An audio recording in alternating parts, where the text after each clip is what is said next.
नमस्कार, आप देख रहे हैं एनडीटीवी इंडिया। आपके साथ मैं हूं गीता जोशी और शुरुआत उत्तराखंड से।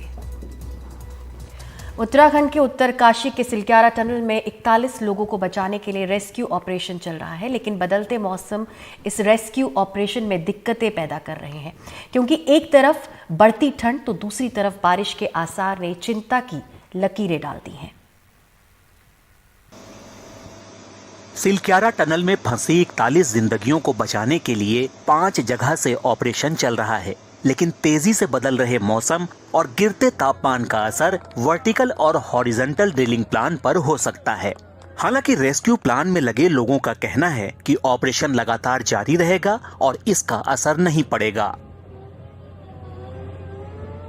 मौसम विभाग की माने तो उत्तराखंड के कई हिस्सों में हल्की बारिश की संभावना है, जिसमें उत्तरकाशी, पिथौरागढ़, रुद्रप्रयाग, चमोली और बागेश्वर में हल्की बारिश, तो वहीं 3500 मीटर से ऊंचाई वाले इलाकों में बर्फबारी की संभावना है। उत्तराखंड के उत्तरकाशी, रुद्रप्रयाग, चमोली, पिथौरागढ़, बागेश्वर जनपदों में कुछ स्थानों पे बहुत हल्की से हल्की वर्षा मिलने की संभावना है। कल जो है एक्टिविटी में थोड़ी कमी आएगी, तो उत्तराखंड के उत्तरकाशी, चमोली, पिथौरागढ़ जनपदों में कहीं कहीं बहुत हल्की से हल्की वर्षा मिलने की संभावना है। एक मीटरोलॉजिकल रिपोर्ट के मुताबिक अभी एक येलो अलर्ट है आईएमडी से, जिसके मतलब एक लाइट रेन, थोड़ी धीमी बारिश वहां पर हो सकती है अगले 24 से 48 घंटे में, बट इसका कोई अंदेशा ऐसा नहीं है कि इससे काम पर किसी तरह की बाधा पड़ेगी।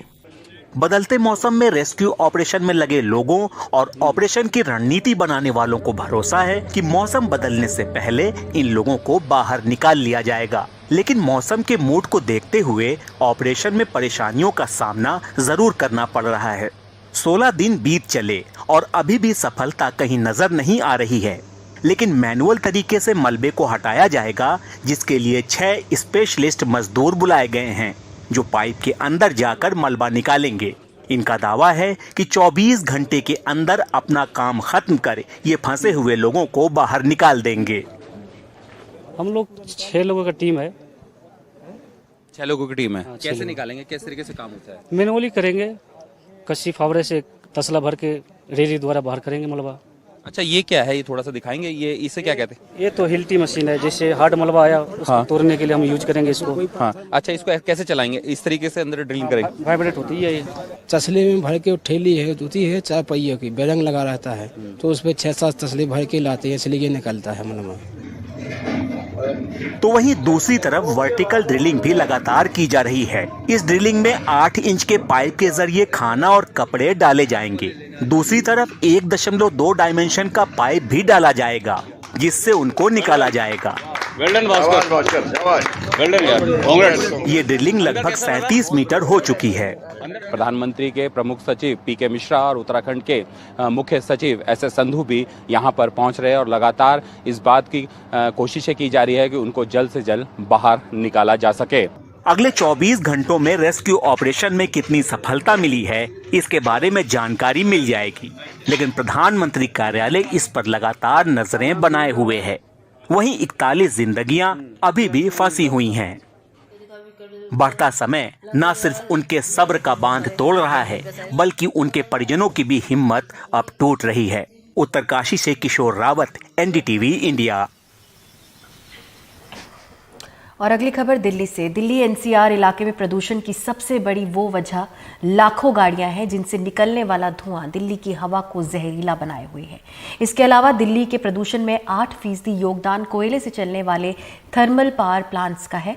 Centre for science and environment ने अपनी ताज़ा रिसर्च रिपोर्ट में खुलासा किया है कि प्लांट प्रदूषण के तय मानकों का पालन नहीं कर रहे हैं। पंजाब हरियाणा में इन दिनों पराली कम जल रही है, क्योंकि फसल कटाई का सीजन खत्म हो रहा है, लेकिन दिल्ली एनसीआर क्षेत्र में बस पराली का ही प्रदूषण नहीं है।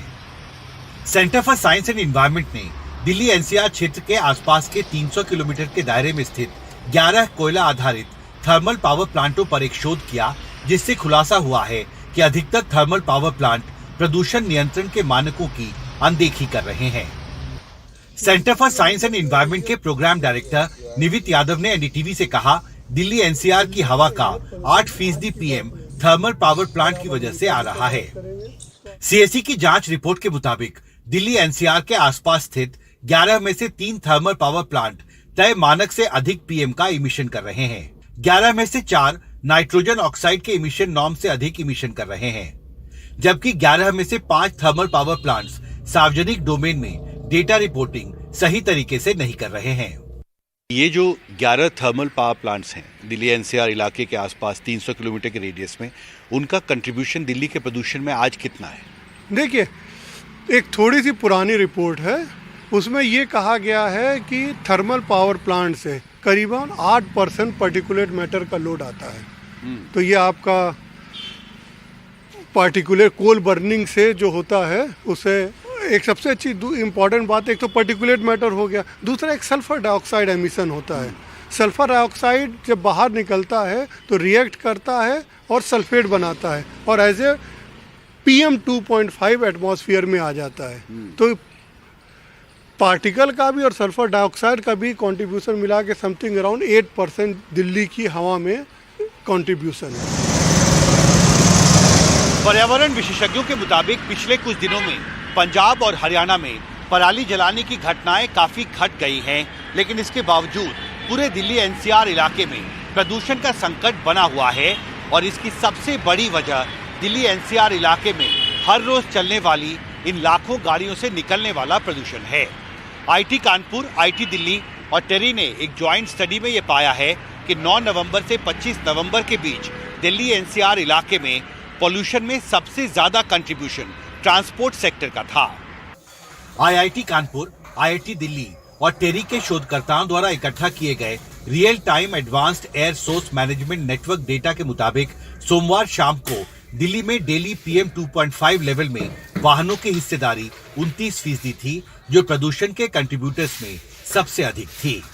ये महत्वपूर्ण है कि पराली जलाने की घटनाओं में गिरावट के बावजूद सोमवार शाम को बायोमास बर्निंग की हिस्सेदारी 25% दर्ज की गई। साफ है, आने वाले दिनों में प्रदूषण संकट से आम लोगों को कोई राहत मिलेगी, इसकी संभावना फिलहाल कम दिखाई देती है। दिल्ली से कैमरा पर्सन जोसेफ के साथ हिमांशु शेखर, एनडीटीवी इंडिया। देश के कई प्रदेशों की तरह महाराष्ट्र में हुई बेमौसम बारिश ने किसानों की फसल को बड़ा नुकसान पहुंचाया है। कपास, तुअर, मिर्ची, प्याज और अंगूर की फसल को ज्यादा नुकसान पहुंचा है। किसान सरकार से मदद की मांग कर रहे हैं, तो सरकार ने भी प्रशासन को खराब हुई फसल का पंचनामा करने के आदेश दिए हैं। देखिए रौनक कुकड़ी की रिपोर्ट। ओलाबारी, तेज हवाओं के साथ हुई बारिश ने अंगूर, कपास, तुअर और मिर्ची के साथ प्याज की फसल की भी कमर तोड़ दी है। नासिक के निफाड़ तहसील के रहने वाले सतीश यादव की अंगूर की फसल भी लगभग बर्बाद हो गई है। उनका कहना है कि फसल के अभी अंकुर ही निकले थे, लेकिन ओलाबारी ने उसे नीचे गिरा दिया है। द्राक्षाचे सर्व मणी जवळपास अशी झाली, ही परिस्थिती झाली, म्हणजे अजून ऊन पडल्यावर तर आणखीन जास्त दिसेल नुकसान। बारिश की वजह से अंगूर की फसलों को भारी नुकसान हुआ है। अंगूर की फसल के 1 एकड़ में 3 से 4 लाख का खर्चा होता है। ये देखो, सारे अंगूर नीचे गिर गए हैं, ये पूरी तरह से खराब हो गए हैं। इस साल के सीजन में पूरा नुकसान हुआ है। आता डायरेक्ट उन्हाळ्यात सीजन मध्ये कट करून तेवढंच। ये 4 एकड़ का खेत है। ये खेत में अभी ये तुअर पर हमारी आशा थी कि वो इनमें से हमको उत्पन्न मिलेगा, लेकिन ये पूरी तरह से खत्म हो गया। ये भी हमें आशा थी कि खेती की कमाई से हमारी आर्थिक स्थिति अच्छी होगी और हमारे बच्चों की पढ़ाई का खर्च निकल जाएगा। हमने कर्जा लेके पूरी मेहनत के साथ खेती की थी, लेकिन ओलाबारी के कारण पूरी फसल बर्बाद हो गई। अब कैसे होगा, क्या करे, कुछ समझ नहीं आता। विपक्ष सरकार से किसानों को फौरन मदद पहुंचाने की मांग कर रहा है। बेमौसम बारिश के कारण किसानों का बहुत पैमाने में नुकसान हुआ है, इसलिए मुश्किल में आने वाले किसानों का कर्जा माफ कर देना चाहिए, ये हमारी मांग है। इस बीच मुख्यमंत्री एकनाथ शिंदे ने किसानों को हुए नुकसान का फौरन आकलन करने के आदेश अफसरों को दिए हैं। मुख्यमंत्री के आदेश के बाद नासिक के प्रभारी मंत्री दादा भुसे ने भी अंगूर की खेती को हुए नुकसान का जायजा लिया। काफी नुकसान हुआ है, सरकार किसान के साथ है, हर संभव मदद दी जाएगी। पंचनामा कराने के आदेश दिए जा चुके हैं। नुकसान कितना बड़ा है, इसके आंकड़ों के लिए इंतजार मंगलवार तक करना पड़ेगा। मौसम विभाग से मिली जानकारी के मुताबिक अरब सागर में कम दबाव का क्षेत्र निर्माण होने की वजह से महाराष्ट्र समेत मध्य भारत में बारिश का पूर्वानुमान लगाया गया था। हालांकि अब इसका जोर कम होगा। नासिक से किशोर बेलसरे के साथ रौनक कुकड़े, एनडीटीवी इंडिया के लिए। गाजा में युद्ध विराम 2 दिन के लिए बढ़ाया गया है। कतर के विदेश मंत्रालय ने इसकी जानकारी दी। पहले युद्ध विराम की मियाद 4 दिन थी, अब ये बढ़कर 6 दिन हो गई है। इस बीच दोनों ओर से छोड़े गए बंधकों और कैदियों ने राहत की सांस ली है। हमास की ओर से बंधकों को छोड़ने में कुछ देर के बाद युद्ध विराम के दूसरे दिन 17 और बंधकों को आखिरकार छोड़ दिया गया। बदले में इजराइल ने 39 फिलिस्तीनी कैदियों को रिहा किया, जिनमें 33 बच्चे और 6 महिलाएं हैं।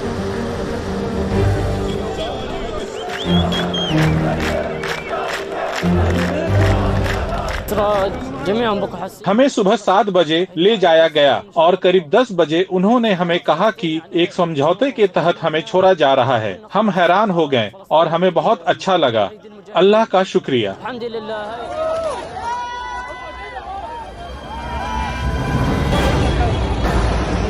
हमास ने बंधकों की रिहाई में ये कहते हुए देरी की कि गाजा में जो राहत सामग्री भेजी जा रही है वो युद्ध विराम के समझौते में तय मात्रा से काफी कम है। उधर इजराइल ने इस आरोप को गलत बताया। राहत सामग्री को लेकर ये खींचतान तब खत्म हुई जब कतर और मिस्र ने इसमें दखल दिया।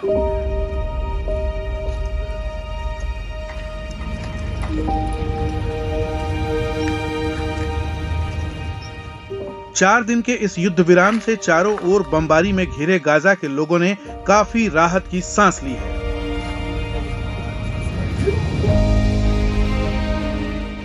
लाखों फिलिस्तीनी लोग युद्ध विराम के इन 4 अहम दिनों का इस्तेमाल अपनों की खैर खबर लेने के लिए कर रहे हैं। उत्तरी गाजा में उनके कितने ही करीबी दोस्त, रिश्तेदार अब भी लापता हैं। Bureau report, NDTV India.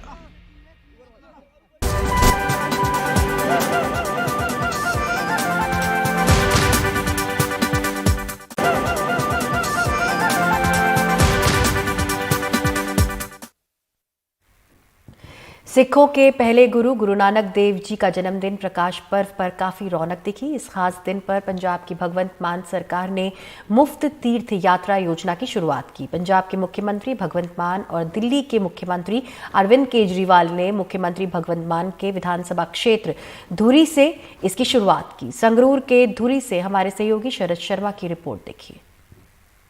साडे मानयोग दोनों मुख्यमंत्री साहबान श्री अरविंद केजरीवाल जी, पंजाब के मुख्यमंत्री भगवंत मान और दिल्ली के मुख्यमंत्री अरविंद केजरीवाल ने संगरूर के धुरी से बसों को हरी झंडी दिखाई और दिल्ली की तरह पंजाब में भी मुफ्त तीर्थ यात्रा शुरू हो गई। सिखों के प्रथम गुरु नानक देव के जन्मदिन पर यह शुरुआत हुई। आज पहली ट्रेन जा रही है। 1040 सवारियां एक ट्रेन च जांदियां जी। बड़ियां शानदार एसी ट्रेनां ने और खाण पीण नूं विच सब कुछ मिलूगा। खाना, डॉक्टर विच है, कोई रब ना करे कोई बीमारी ठमारी रस्ते च हुंदी है, डॉक्टर विच हैगा ते तुहाडे नाल संपर्क रखा जाऊगा। देश को आजाद हुए 75 साल हो गए। इन 75 साल में एक भी सरकार आज तक ऐसी नहीं आई जिसने लोगों को तीर्थ यात्रा करवाई हो इस तरह से, और वो भी मुफ्त तीर्थ यात्रा करवाई हो। 1000 से ज्यादा तीर्थ यात्रियों का पहला जत्था महाराष्ट्र के नांदेड़ में श्री हजूर साहिब के दर्शन के लिए निकला है। ये वो जगह है जहां सिखों के 10वें गुरु श्री गुरु गोविंद सिंह जी ने अपने जीवन का अंतिम समय बिताया। लाभार्थी इस योजना से बेहद खुश हैं। कभी गए नहीं आप नांदेड़? पहली मैं मिली है, सहूलत नहीं कितने मिली पर। अच्छा, मतलब गए हैं लेकिन इस तरह की सुविधा नहीं मिली है। हाँ, सहूलत नहीं मिली है। और खर्चा वगैरह भी जेब से ही हुआ होगा। हाँ, नहीं मतलब कुछ खास हो, कुछ लोगों को पता लगे कुछ ऐसी योजना क्यों होनी चाहिए, नहीं होनी चाहिए। बस साढ़े पिंड तो लेके आई ने।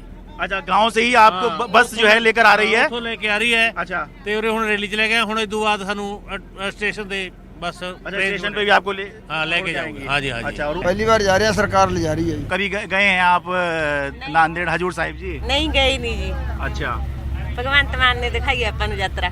अच्छा। हाँ जी। नहीं तो अगर ऐसी यात्रा शुरू नहीं होती तो फिर आपको क्या लगता है, जा पाते नहीं जा पाते? नहीं, ये पता है जा पाते कि ना जाते। पंजाब सरकार पहले चरण में करीब 40 करोड़ रुपए की लागत से 53,000 यात्रियों को तीर्थ यात्रा करवाने की योजना बना चुकी है। ऐसी बहुत सी योजनाएं हैं जो दिल्ली की आम आदमी पार्टी सरकार अपने यहाँ लागू कर चुकी है और पंजाब की आम आदमी पार्टी सरकार उसको अपने यहाँ लागू कर रही है।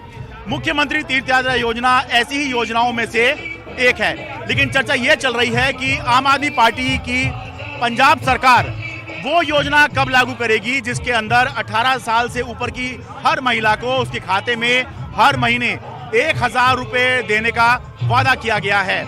नजरें इस पर लगी हुई हैं, चर्चा इसके बारे में चल रही है। धुरी, संगरूर, पंजाब से अपने कैमरा सहयोगी सचिन गुप्ता के साथ मैं शरद शर्मा, एनडीटीवी मीडिया। वहीं गुरुपुरब के मौके पर स्वर्ण मंदिर रोशनी में नहाया हुआ है। इस मौके पर दीपमाला की गई। वहीं वाराणसी के गंगा घाट भी जमकर रोशन है। देव दीपावली के मौके पर हर तरफ जगमग है। वाराणसी के त्रिपुरा भैरवी घाट पर दिए सजाए गए हैं। कार्तिक पूर्णिमा के मौके पर 70 देशों के राजदूत और राजनयिक भी वाराणसी पहुंचे हुए हैं।